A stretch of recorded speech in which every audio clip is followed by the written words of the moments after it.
Masarap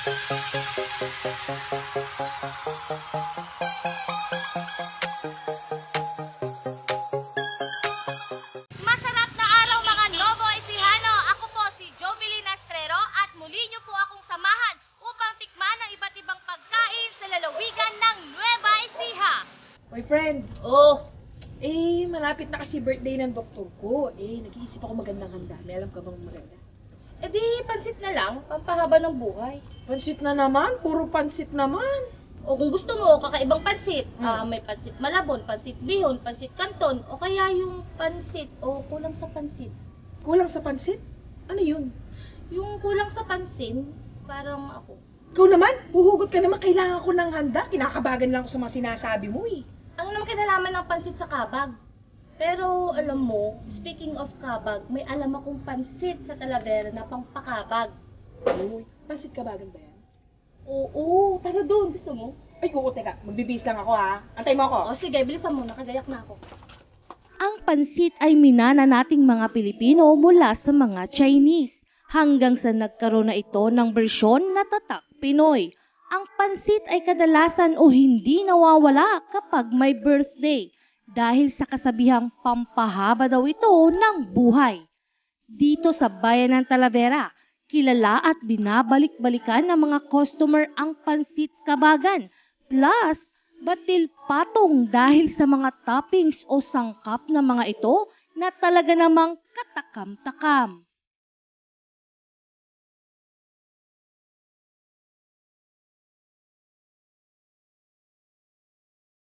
At ngayong araw po mga kaibigan ay atin pong makakasama si Ate Emily Antonio, ang may-ari ng Emmy's Pansit Kabagan dito sa bayan ng Talavera. So hello Ate Emily, paano ba nagsimula o saan ba nagmula itong Pansit Kabagan? Ang Pansit Kabagan po ay nagsimula dito sa Nueva Ecija. Ang Pansit Kabagan ay nanggaling po sa Isabela. Nagbibiyahe po kasi kami ng norte. Ngayon natikman po namin sa mga restaurant yung Pansit Kabagan, masarap po. Ngayon napag-usapan po namin magkakapatid na pwedeng dalhin siya rito sa Nueva Ecija. Baka sakali pong magustuhan.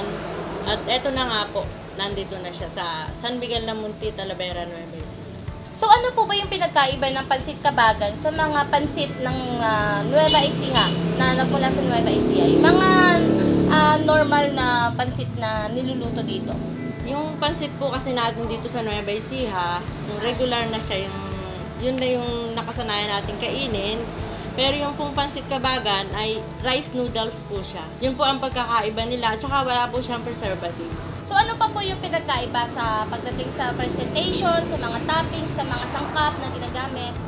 Meron po siyang itlog, meron siyang karne, may gulay siya, carrots, saka repolyo. At ang inilalagay po sa halip na kalamansi lang, meron po siyang toyo, suka, sibuyas. Yun po ang nilalagay para maging lasang Pansit Kabagan siya. Dinala po namin siya rito 2012 pa. Magmula po nung naitayo itong Pansit Kabagan dito sa Talavera, gaano nakadami yung talagang nagpupunta, kumakain, pinabalik-balikan? Mga birthday, binyag, kasal, saka pinapamerienda po nila madalas, lalo na sa mga opisina, ganon, mga sa bangko, marami na rin umorder sa amin. Nung una po, puro tikim lang sila. Tapos pag natikman na nila, binabalik-balikan na nila. Kasi kakaiba nga daw yung lasa. So, may dalawang klase po ng kabagan, Pansit Kabagan. Ang isa ay tinatawag na batil patong. So, ano po yung pinagkaiba nung tinatawag natin Pansit Kabagan doon sa batil patong? Nilagang itlog lang siya, tapos may pork, yung liempo. Yun po yung Pansit Kabagan. Yung batil patong naman po, meron siyang pork, meron siyang itlog na buo, tsaka giniling na laman ng baka. Tsaka may sabaw, yun po ang pagkakaiba nila. Ang batil patong po nagmula sa Cagayan. Actually nga, mas maraming kumakain ng batil patong kasi mas marami siyang sahog. Kumpara dun sa isa. Yung hindi kumakain ng baka, yun po yung umu-order ng Pansit Kabagan.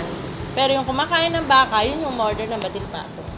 Alamin natin kung paano nga ba iniluluto ang pansit kabagan at batil patong at kung ano-ano ba ang mga sangkap na talaga namang nagpapasarap dito.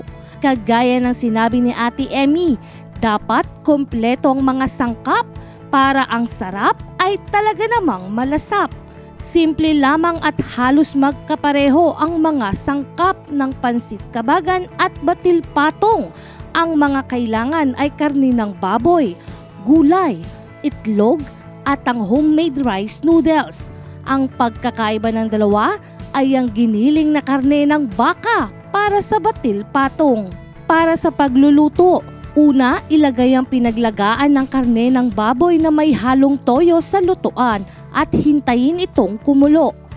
Mula sa kumukulong sabaw ay bibitakin ng itlog at hayaang maluto at pagkatapos ay hanguin.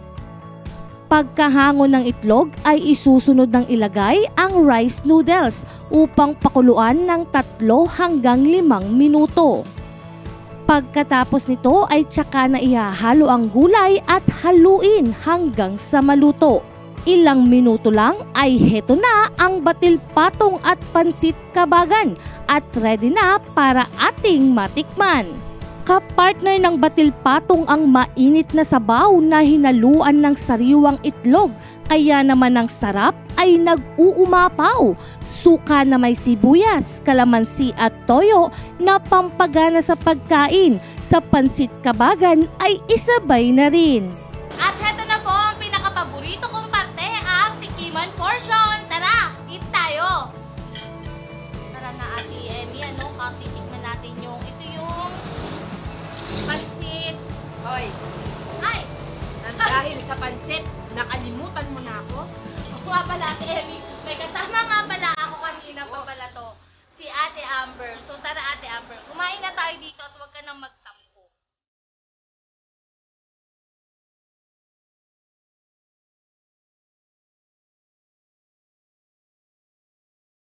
Mas masarap siya kapag merong sausawang suka na may kasamang sibuyas at kalamansi. At toyo. Oo. So, ngayon ako nakakita ng ganitong pansit na meron pa talaga siyang sausawan. Oo. Kasi, ang kadalasan sa mga pansit na nakikita natin, yung Kalamansi lang.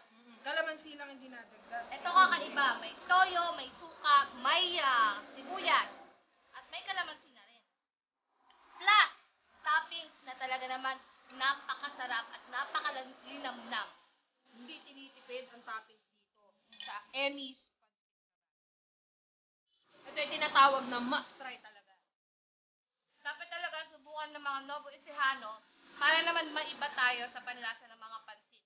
Pwede ito sa mga birthdays, binyag, or kahit sa kasal. Pwede. At kahit na simpleng araw lang, kung talagang gusto mong kumain ng pansit, dito ka na magpunta. Oo, talaga namang kakaiba ang lasa ng pansit kabagan dito sa bayan ng Talavera. Emmy's Pansit Kabagan, the original. At ang dami niya iba't ibang toppings. Hindi nagka-crush yung lasa niya. Lahat ng yun naghahalo at napakasarap ng lasang matitikman mo.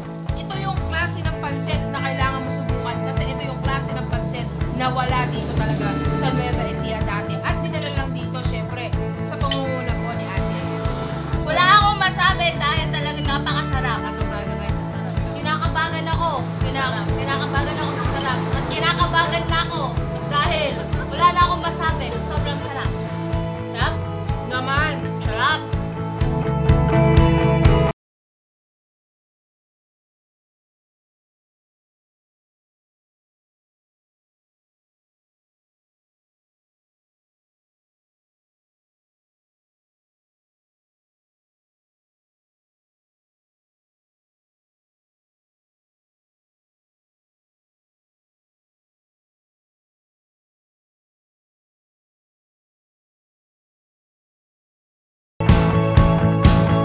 Talaga namang perfect for all occasions ang pansit kabagan at batil patong, kaya naman binabalik-balikan ito ng mga parokyano.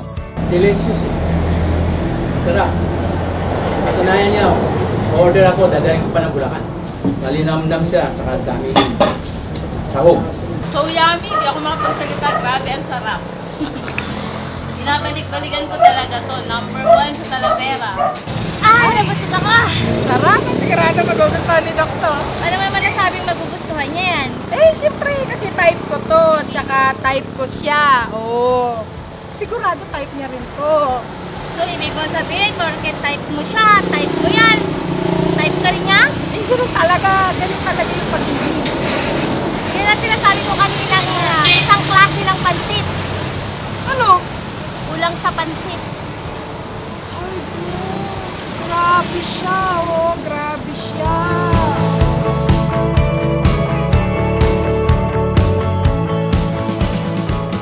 Ano po si Hano, iniimbita ko po kayo dito sa aming pwesto sa San Miguel Lamonti, Talavera, Nueva Ecija. Matitikman niyo po ang pansit kabagan at batil pato. At yan mga kaibigan, akin pong natikman ang nag-uumapaw sa topping at sarap ng pansit kabagan at batil patong dito sa Emmy's Pansit Kabagan na talaga namang ipinagmamalaki sa bayan ng Talavera. Ako po muli si Jovelyn Astrero na nagsasabi, paminsan-minsan kalimutan mo na ang diet, pagbigyan mo na ang inyong mga palate para happy tummy, happy you, eat lang ng eat!